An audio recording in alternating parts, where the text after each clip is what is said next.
Shri Sachidananda Sadguru Sainath Maharaj Ki Jai. Shri Sai Satcharitra, Chapter 1, Obeisances, the story of grinding wheat and its philosophical significance.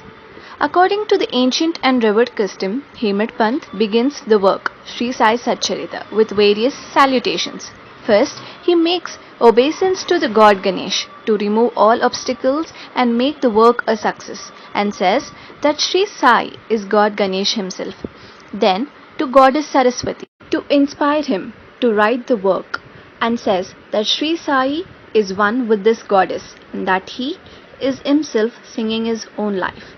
Then to the gods Brahma, Vishnu and Shankara, the creating, preserving and destroying deities respectively, and says that Sainath is one with them and he, the great teacher, will carry us across the river of worldly existence. Then to his tutelary deity Narayana Adinath, who manifested himself in Konkan, the land reclaimed by Parashurama, Ram in the Hindi version, from the sea, and to the Adi, original Purush of the family. Then to Bharadwaj Muni, into whose Gotra or clan he was born, and also to various rishis, Yagnavalkya, Bhrigu, Parashar, Narad, Vedavyas, Sanak, Sanandan, Sanat Kumar, Shuka, Shaunak, Vishwamitra, Vashishta, Valmiki, Vamadev, Jaimini, Vaishampayan, Navayogendra, etc. and also modern saints such as Nivritti, Dhyanadev, Sopan, Muktabai, Janardhan, Eknath, Namdev, Tukaram, Khana and Narahari. Then to his grandfather Sadashiv, father Raghunath, his mother who left him in his infancy, to his paternal aunt who brought him up, and to his loving elder brother. Then to the readers, and praise to them to give their whole and undivided attention to his work. And lastly to his Guru Shri Sainath, an incarnation of Shri Datthathreya, who is his sole refuge and who will make him realize that Brahma is the reality and the world an illusion, and incidentally to all beings in whom the Lord God dwells. After describing in brief the various modes of devotion according to Parashar, Vyasa and Shandilya etc., the author goes on to relate the following story. It was some time after 1910 that I went one fine morning to the Masjid in Shirdi to have darshan of Sai Baba. I was wonderstruck to see the following phenomenon. After washing his mouth and face, Sai Baba began to make preparations for grinding wheat. He spread a sack on the floor and thereon set a handmill. He took some quantity of wheat in a winnowing fan, and then drawing up the sleeves of his kafni and taking hold of the peg of the handmill, started grinding the wheat by putting a few handfuls of wheat in the upper opening of the mill and rotating it. I thought, what business Baba had with the grinding of wheat when he possessed nothing and stored nothing, and as he lived on alms, some people who had come there thought likewise, but none had the courage to ask Baba what he was doing.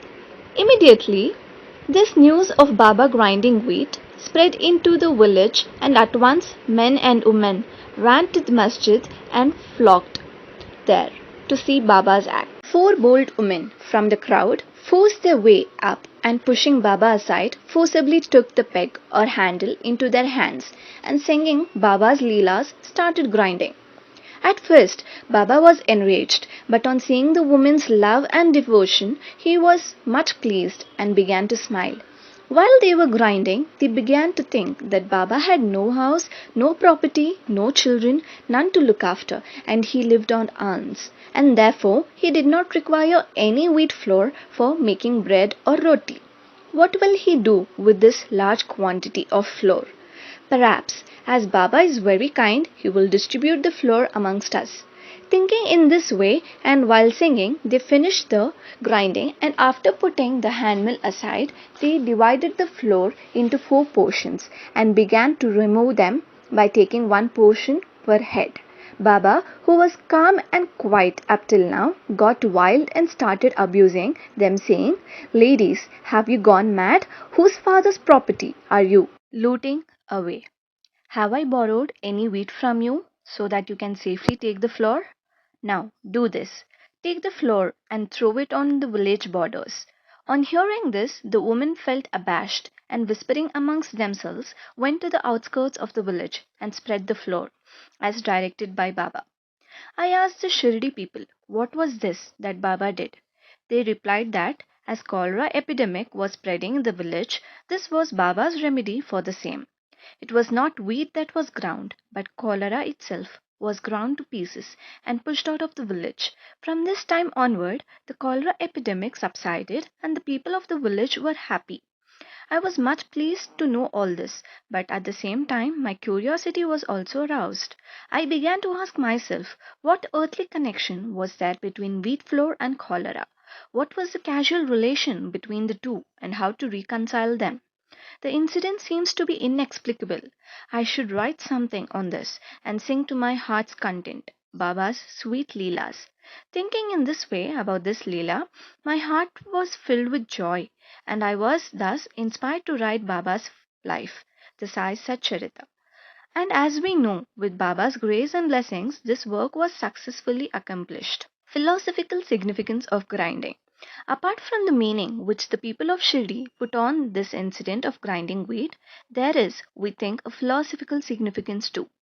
Baba lived in Shirdi for about 60 years, and during this long period he did the business of grinding almost every day, not, however, wheat alone, but the sins, the mental and physical afflictions, and the miseries of his innumerable devotees. The two stones of his mill consisted of karma and bhakti, the former being the lower one and the latter the upper one. The handle with which Baba worked the mill consisted of dhyan.